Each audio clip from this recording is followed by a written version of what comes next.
I need an AC unit in here ASAP. So hot, man. It's been hot as hell on the East Coast lately. I think we just had our first death of a heat-related death in Maryland, or I think it was Maryland. Maybe it was Maryland. Maybe it was just the eastern side of the country. Man, I feel like there's no love given to this side of the country. I mean, it goes California. Obviously, you got Hollywood, entertainment. You got a lot of famous people out there. More famous people, more attention on them. Ah, man. That's so good. Shout out to Run to Gun. On Instagram, RUN2GUM. Got his pre-workout right here. Not his pre-workout. It's a focused blend energy drink. Use discount code. I'm just kidding. No discount code. But shout out to him. Just look it up. RUN2GUN on Instagram. And you will see his supplements there. Highly recommended. Small company. Thank you so much for shipping it over to my house and letting me try your product. Highly recommend it. Tastes delicious.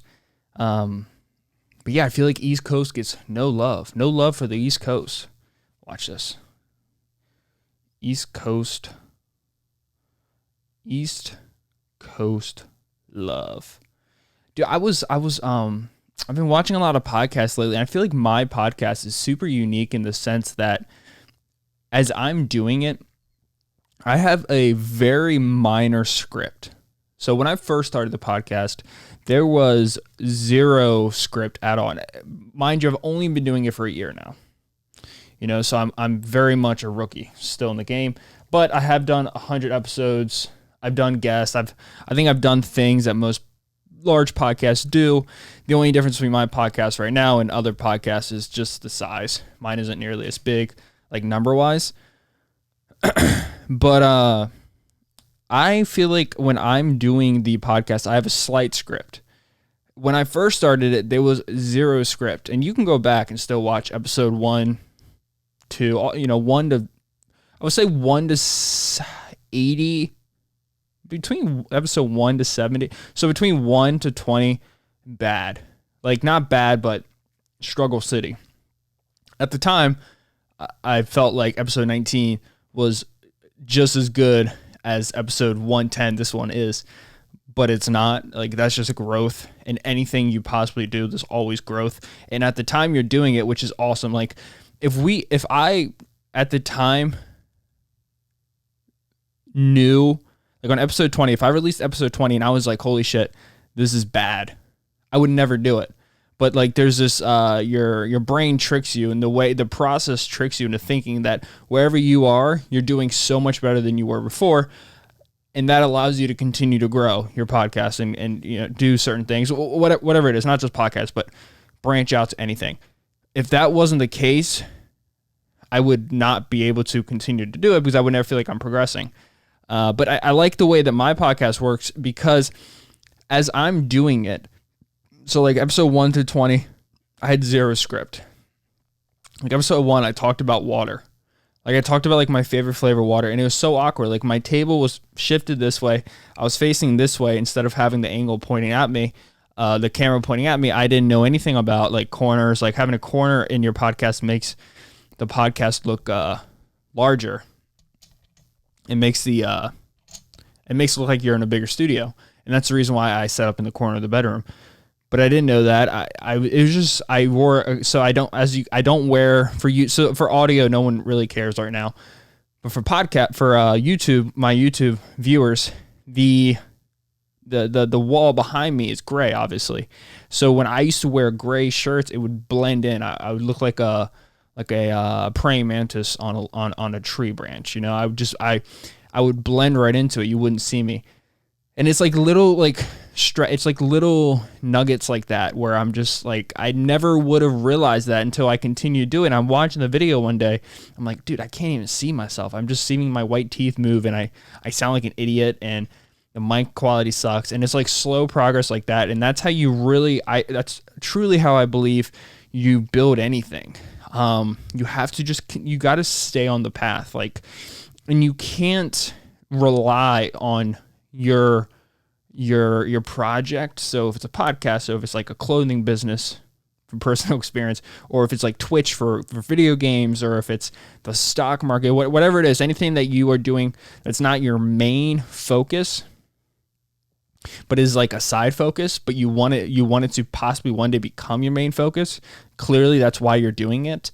You can't, what was I thinking?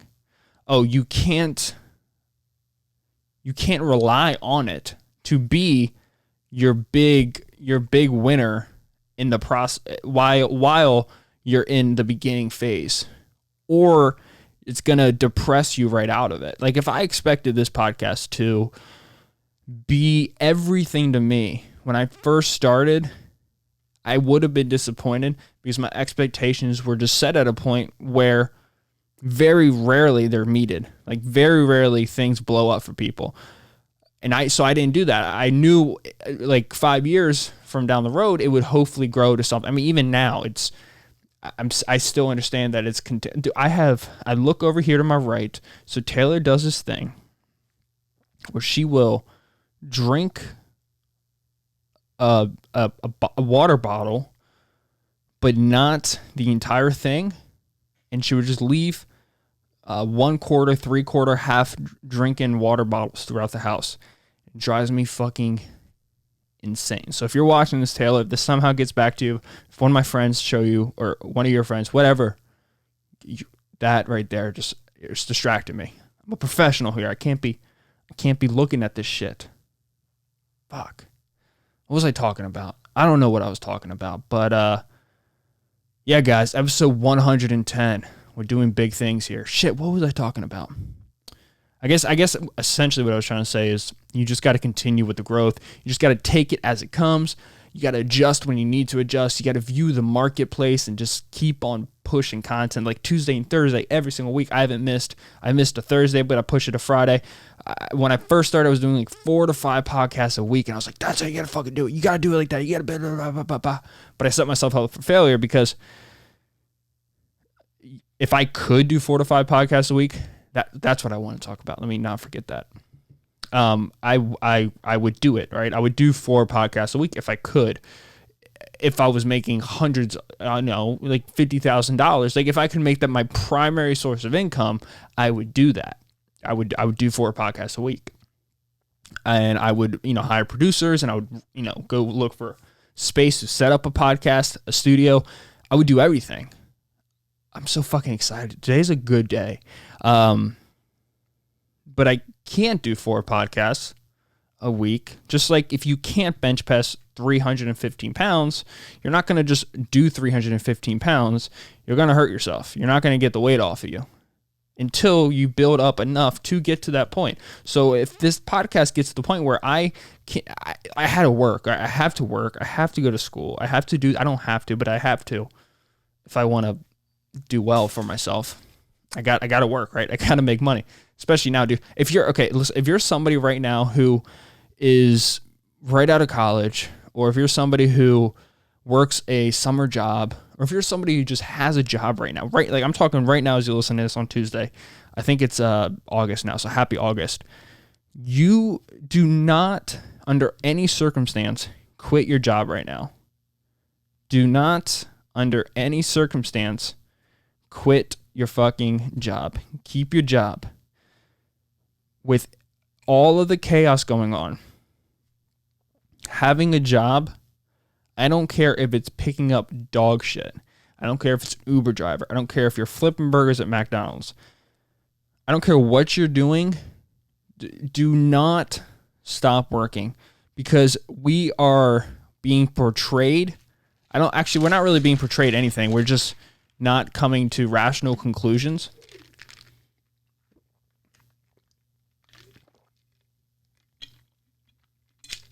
Sorry, I spit my ice cube back out.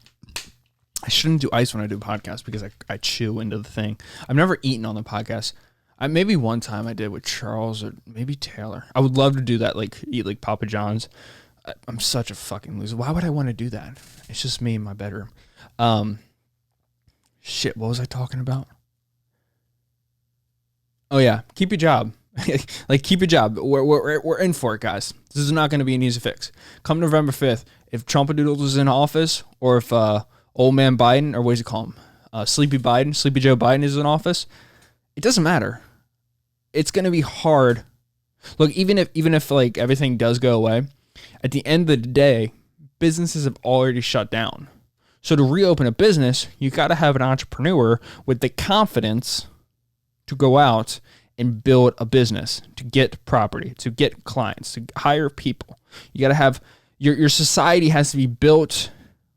There has to be an aura of confidence in your society to build entrepreneurs. Entrepreneurs, even the most intense and efficient ones out there, Elon Musk, Jeff Bezos, those people that are just cutthroat, Bill Gates, some of them can do it, but even they would struggle big time starting a company if there wasn't a collective sense of confidence in society. It just wouldn't happen. So whoever is president, Trumpadoodles or Sleepy Joe, at the end of the day, you need to build confidence in the economy as people. People need to be confident. People need to be happy. People need to be comfortable. And then you go out and build entrepreneurs. You build businesses. It's not a coincidence that places that are the poorest in the world, there's corruption. I get it. But all the corruption leads to one thing. There's no confidence. There's no feeling of being a citizen to anything. You know, and so once that goes away, shit hits the fan. So if you have a job, I don't care what it is, you got to strip your ego away right now. You have to throw it in the garbage. Get it out of here. Because we're in for a rocky road. That's just the truth. We're in for a rocky road. The dollar is losing its value. And look, I'm not a pessimist. I have been in the past. I like to think I'm getting better. I've definitely used to be just pure pessimist. And when I was a pessimist, I would say I was a realist. But like, fuck those people who say they're realists. Like, that's for a different story. Because even if you have a viewpoint on something, you're still blinded by other, like you're still refusing to look at other viewpoints, and there's valid other viewpoints. But if you're just looking at the pessimist side, you can say you're a realist, but you're really your realness that you're looking at is what you're looking at, what you're choosing to look at. But keep your job. You gotta strip away your ego right now. You gotta keep a job. You gotta keep money in, and that's just the truth, because jobs are going to be hard to come by. The only jobs that are not going to be hard to come by, I believe, are healthcare. I mean, those are going to be hard to come by, but they're going to be available at least.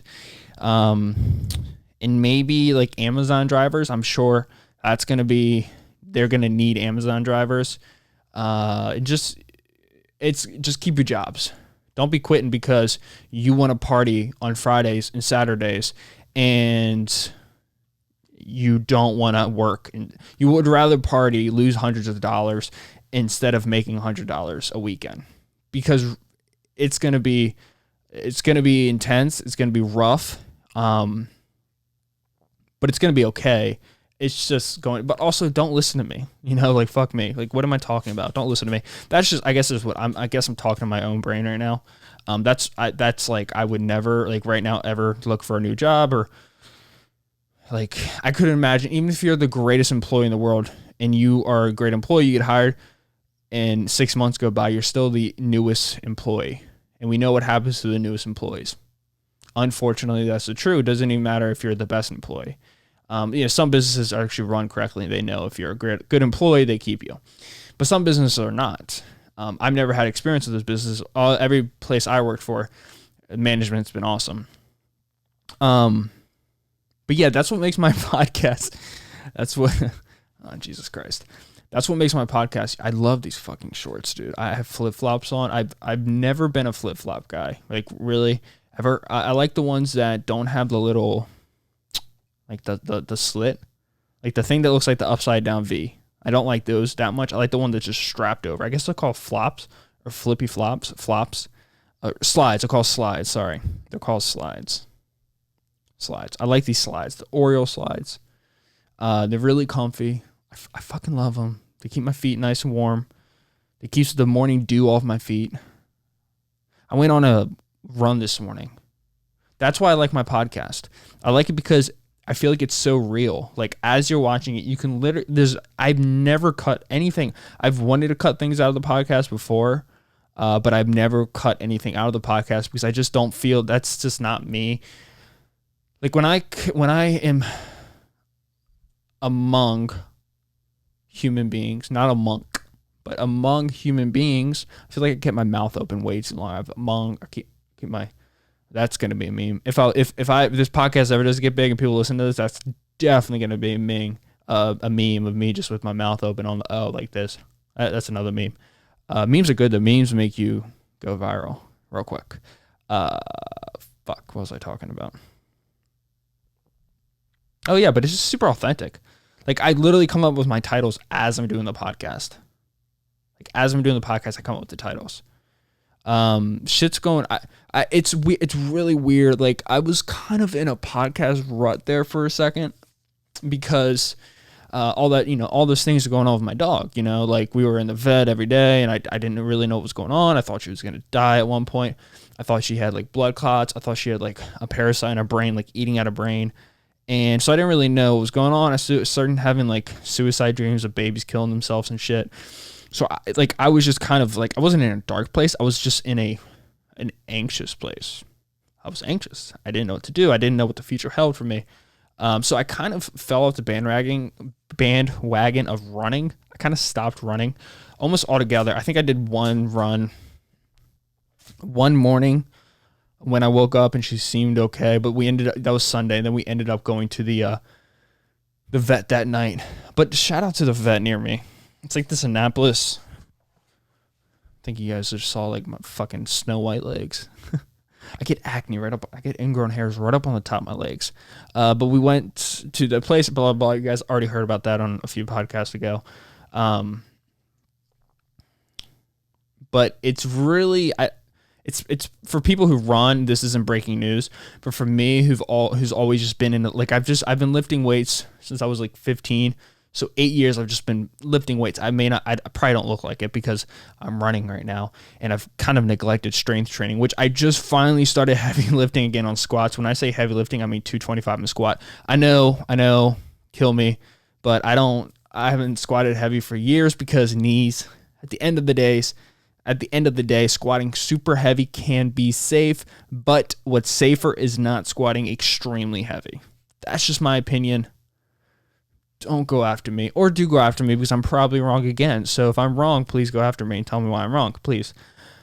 Or don't. I don't know. Or you're probably not even listening to this. But if you are, you clearly are because you heard what I said. God, those water bottles are so distracting. Everything's distracting.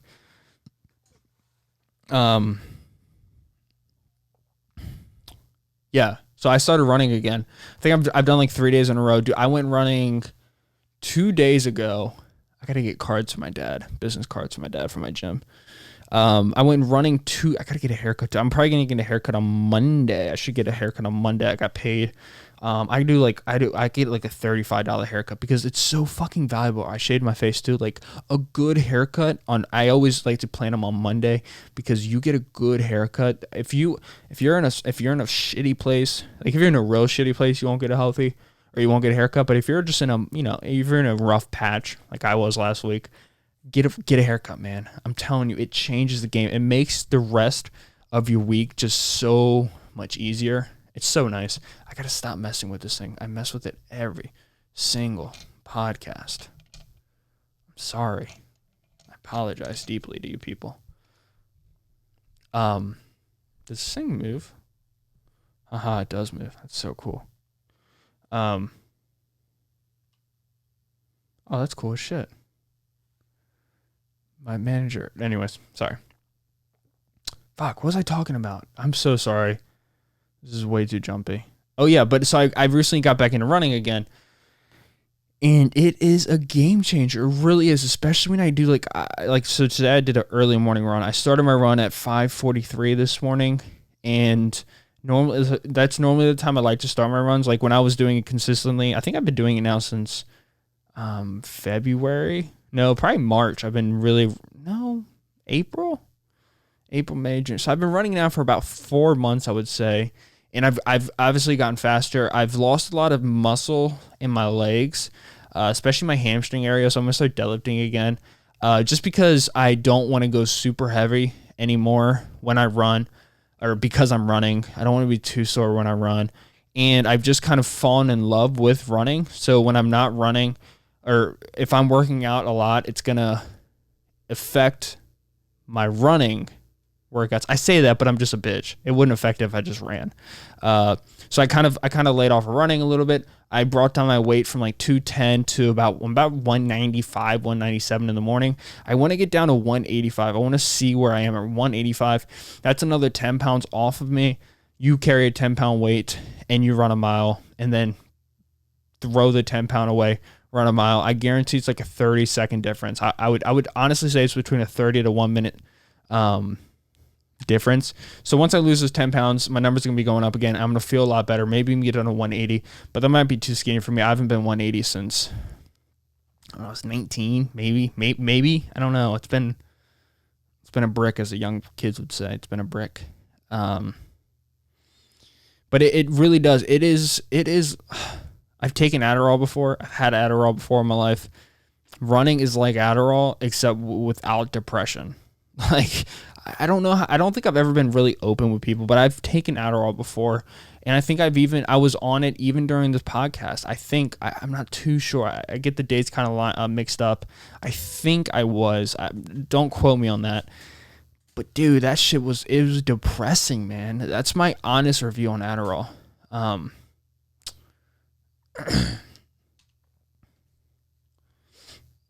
Dangers of Adderall.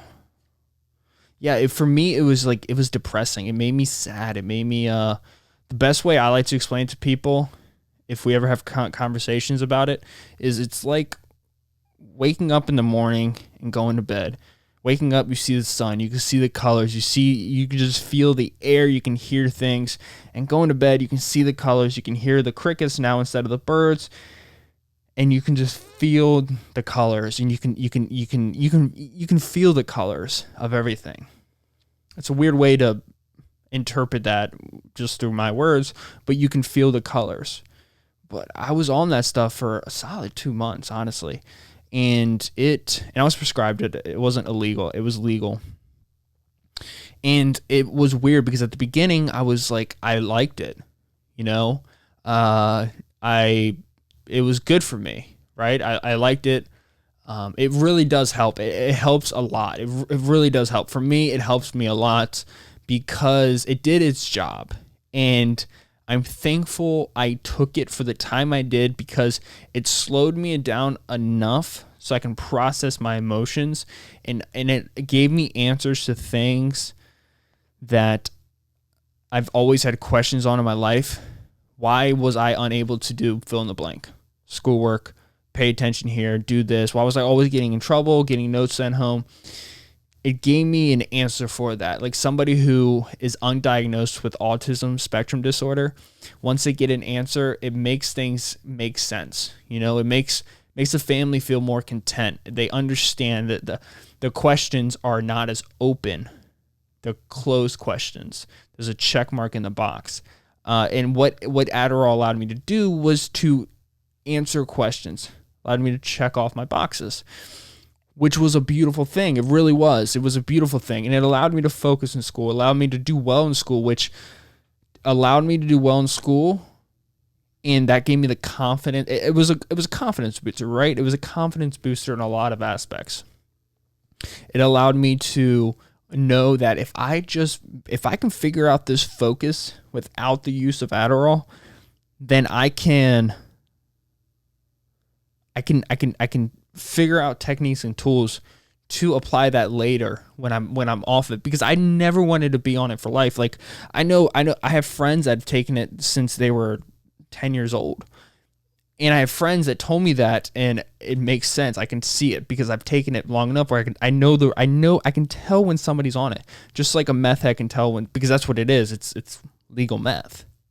And you can tell when somebody is on cocaine. At least I can. I'm not a cokehead, but I've been around enough cokeheads to understand. Everything. Alcohol. You can tell when someone's on alcohol, when someone's been drinking alcohol.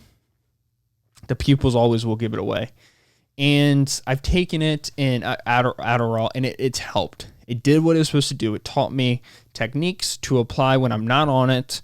It taught me confidence. It gave me answers to life experiences where I was walked away confused and angry, and I would use that as diminishing my self-esteem when it was just my brain chemistry that was struggling. And obviously your brain can be affected by your environment. Neuroplasticity is a real thing, and genetics are a real thing too. I look at my family. My mom is severely dyslexic, you know.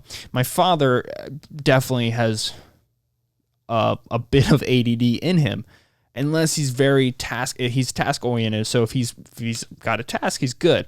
But if he's bored shitless, he will spiral out. And so it gave me answers. I saw the genetics, or at least I observed my parents, hence my genetics. I've seen my life. I understand my challenges. I was like, that challenge there, well, because of this. And the reason why, finally, I don't know why I'm talking about Adderall. The reason why I decided to stop taking it is because I was in history class. So I was in business law, the same business law when I took it the first time with the same teacher 2 years prior, I think 2017 when I took the class. That's when I decided to make Silence Fitness, and I never came back to the class again. I dropped the class and I had Silence Fitness. Now, fast forward to 2 years later, I'm taking it for the second time with this guy because I flunked it 2 times before. Or I flunked it the first time because I dropped it. Second time I needed an A. I got like a B in it. So then I took it the third time and I ended up getting an A in it.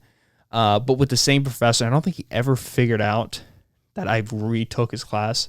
So if Towson, if you guys are watching, man, I took the same professor's class twice, which I don't think is a big deal, but I knew everything that he was talking about, which was, did I just throw myself under the bus? I hope I didn't. Maybe. I don't know.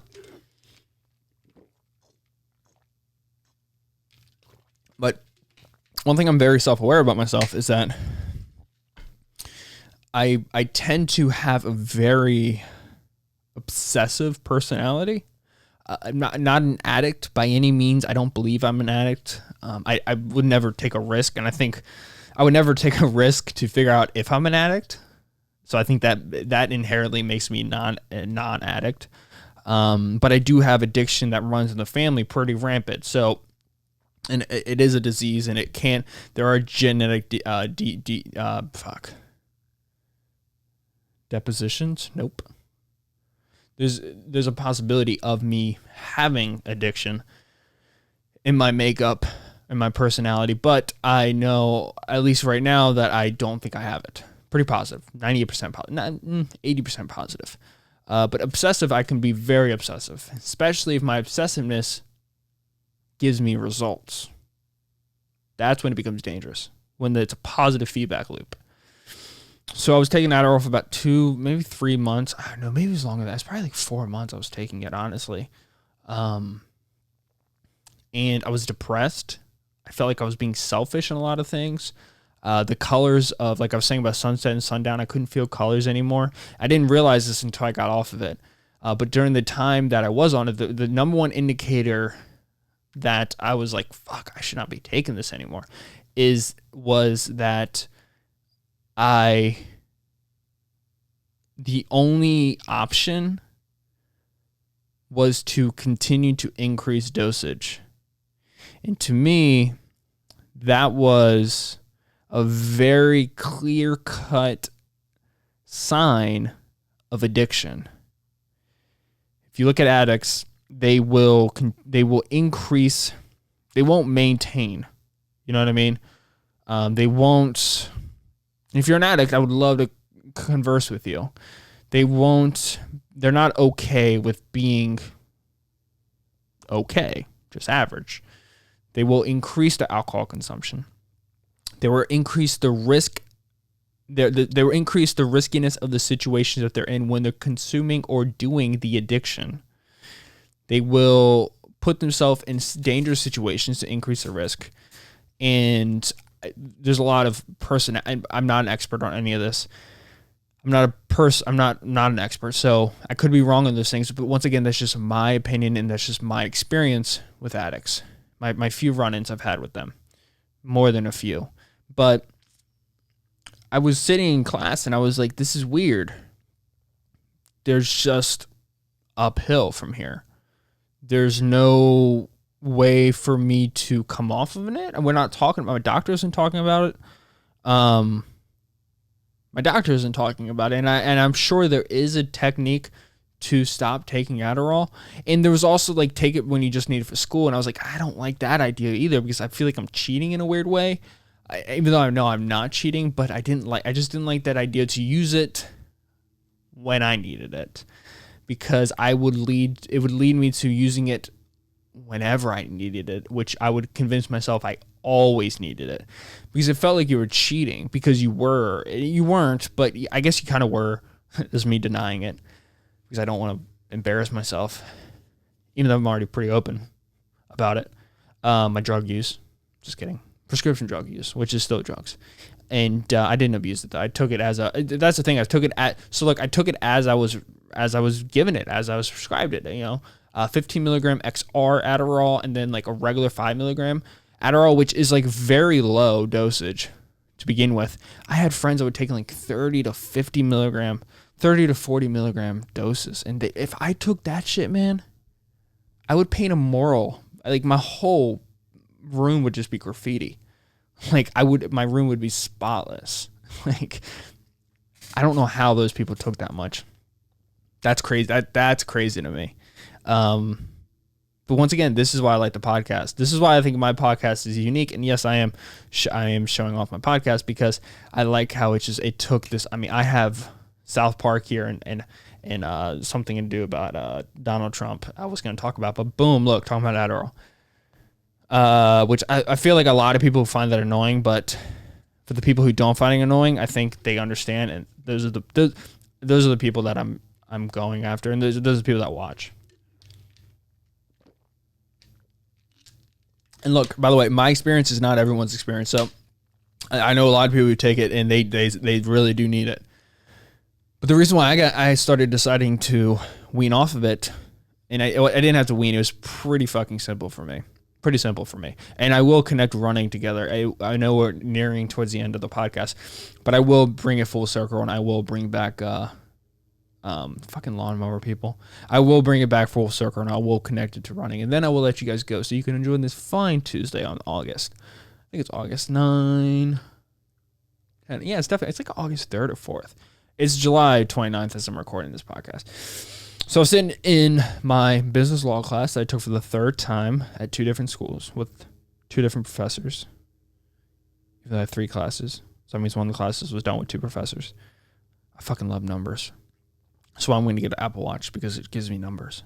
I'm so scared that I don't want it to be a phone. I just want it to be a tracker. So I almost went with a Garmin, but I also want Apple though, because it connects with everything. And I like how Apple is super dumb proof. I like how it connects with every single thing. That's what makes Apple, is that you can have your phone, you can have your AirPods, you can have your Mac, you can have your watch, and it all connects under one account and is super, super idiot proof. That is why I got off of Adderall, because I was looking up, can you get addicted to Adderall? Or is there Adderall rehab? And I was in class as I was doing this, and it was there. Yes, there is rehab for Adderall. Not rehab, but there's help. There's therapy groups for people who are recovering or getting off of Adderall. So I was like, fuck, it's a real thing. And it is definitely a real thing, because it chemically changes your brain chemistry. And it doesn't just change your brain chemistry, it also you can get stuck in the feedback loop where everything that you do is going better when you're on it. So you contribute it to that. Therefore, you're scared to ever get off of it. And I looked at that. I was like, fuck, I can't do that shit. I'm not doing that. I don't want it anymore. So I kind of just stopped taking it. I think I still have it, which I think that's probably illegal. And I probably shouldn't say that, but I just did. So yeah, I still have it, but I just don't I haven't taken it in 8 months. Maybe. I don't know. Definitely before Christmas. And the world just became easier. It became, look, here's the truth. It didn't. When I was taking it, and I could take it again. I don't know. Probably not though. But when I was taking it, it was just so much easier. Because you were selfish. And it's easy to be selfish. It's hard in the long run, but at the time being selfish is super easy because you don't have to deal with anybody's problems. You just deal with your own problems. And you don't give a fuck about anybody else. You talk a lot. You do super well in school. You can focus. You can do your homework. Literally, I would get up at 4 o'clock, go to Starbucks at 5 a.m., and I would class at 8, and I would just take an Adderall on the way there. And between 5 o'clock to 7:45, just a nonstop homework. So I got off it because of that, because I didn't like the way it was turning me into. I didn't like that there wasn't an end point. Maybe that was my fault. Maybe I had a plan better, and I would have had an end point, but I just didn't. So a lot of this obviously is my fault. I mean, I'm not blaming anybody. I'm just giving you guys my fucking experience with it. That's all I'm doing. That's all this podcast is. I just give you my experience with things. So that's how running comes into play. that's how running comes into play. That I have replaced that, and that's a dangerous personality trait in a lot of things. But it's like when you smoke. It's like when you do heroin.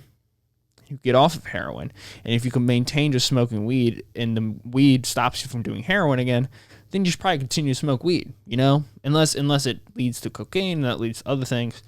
You probably should smoke weed. Who gives a fuck? Smoke all the weed you want. Smoke all the weed you want anyways. Who cares? Smoke away, dude. A fucking chimney. I don't do it because it's expensive. I also don't do it because I get nervous, altering my reality a little bit. I just feel like I'm already like pretty like extraterrestrial already, so I feel like weed would just fuck up my world. I'm not saying I wouldn't ever do it, but I would. Maybe I don't know, but as of right now, no. But you guys don't care. It's also why I don't drink that much, because it's expensive. Again, it's just an expense. I'm not getting anything. I probably would. What if I smoked weed? I became like a fucking genius. Maybe. There's an opportunity cost to everything. I don't drink, though, because I get paranoid. I get so scared that like everyone's going to get shot in my family, and I'm going to be drunk and I won't be able to help. But maybe if I get so scared that the drunkenness goes away. Is that a thing? I mean, I know it is, like, if you eat a lot because the food like absorbs it. Maybe that's bullshit, too. But the fuck, I'm not a doctor. I should shut up. Talking about doctors, did you see that video that went around on Instagram about that doctor talking about the H word? I can't say it because I think YouTube would fuck me over, because YouTube likes to fuck people over, because freedom of speech is only free unless it interferes on your agenda. But there's just look up on Google, Instagram, look up COVID doctor DC video cure. It's a cool video. I think it's cool. I think it's unique. I haven't a personal experience. I can't tell you right now, but I will tell you guys hopefully down the road when everything starts clearing up a little bit. I did experience something that was very strange and very maybe secretive, and maybe something I shouldn't even bring up right now, that I experienced.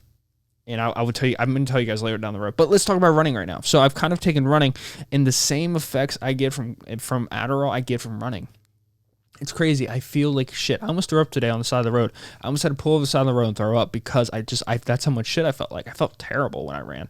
I felt good as I was running, but I felt terrible afterwards. And like today I ran an hour long, and it was a terrible run. Like I was averaging a 9:30 mile. It was an hour run. And where I run, it's in downtown Annapolis, so it's hard to run. It's kind of flat, but the roads are really rough, and there's a lot of turns. So I need to find like just a straightaway, like a place that's just like distance. Like there's not a lot of turning and cutting, and there's like trees, like because it's like old school, and they don't want to take away the old school vibe, so they allow like fucking tree roots to grow and like push the cement sidewalks and like the street like all over the place. Like Annapolis is a beautiful city, but it's built on bullshit. Like whole thing's gonna fucking drown. It's gonna go underwater.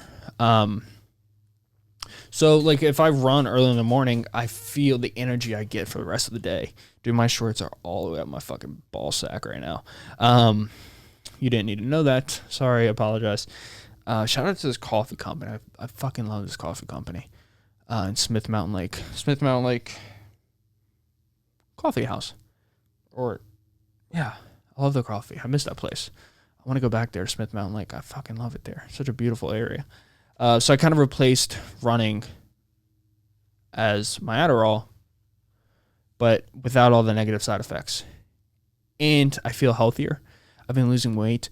My breathing is so much easier. It's so much easier for me to, like, my cardio is finally better. Like, I've been in relative good shape for a long time. Like, I let myself go crazy, but I let myself go crazy because I know I can get in good shape, which is backwards, which you would think you would not let yourself go crazy because you like being in shape. But in my weird twisted brain, I kind of enjoy getting fat and losing weight because it's like a goal, it's a task. You can see it, you can track it. There's numbers involved, so that's exciting. Like protein, fat, and carbs, fat, and protein, fat, or protein, fat, and carbs, fat, protein, carbs. That was OCD right there. So I kind of enjoy it in that sense. But I love running. It's like my new thing. It's really been helping me a lot. It makes my days so much. And this is 30 minutes later. This is what I was trying to say.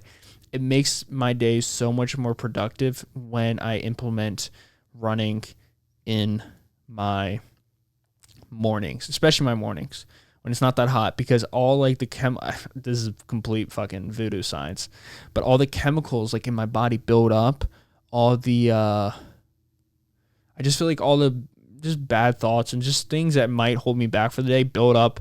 And then when I wake up, I just run them out. I like run my demons out and they're gone. And they're just replaced by endorphins and dopamine. I just feel good. I feel like I can accomplish things. And I feel like it betters everything in my life because I'm doing a podcast right now after I ran. And I know this, I know this is a better podcast than the one I did than episode 108 and even episode 109 because I could just feel better. I feel like you guys know I really, really want to be here.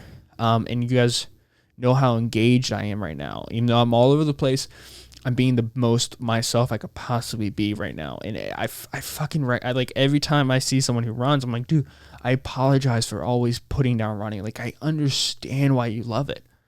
I really do. I understand why you love it.